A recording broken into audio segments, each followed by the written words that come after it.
KOOS, KHESWA and THABO are among students who are hoping the 2017 academic year will be smooth sailing.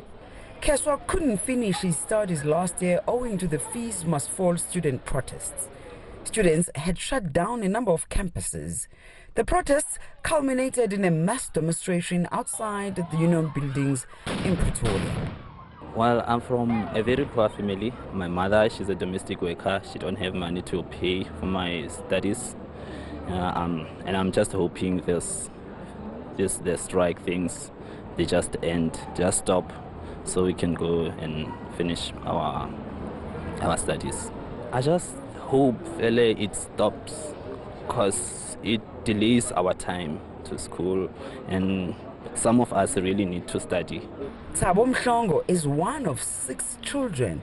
It's critical for him to finish his studies in order for his siblings to also get study opportunities.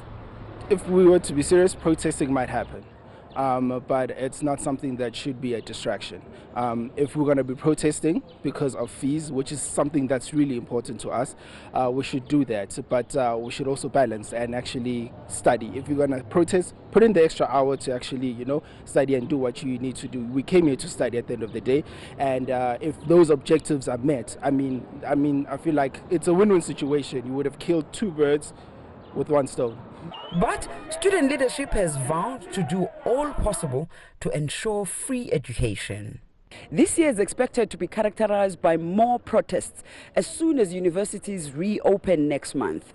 It's a deep concern for all stakeholders.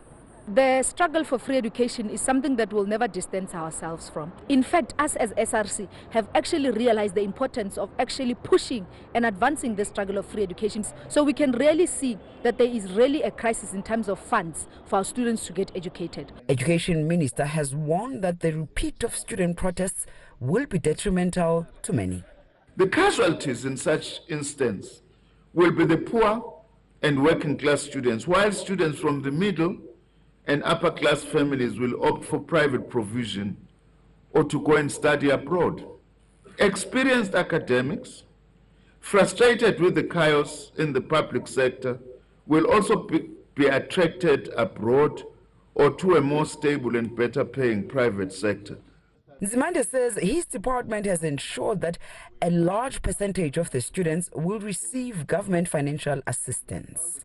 This is a sign of a serious government about improving access. That is why we call upon students to grab these opportunities with both hands and ensure that they concentrate on their studies. South African universities will open next month.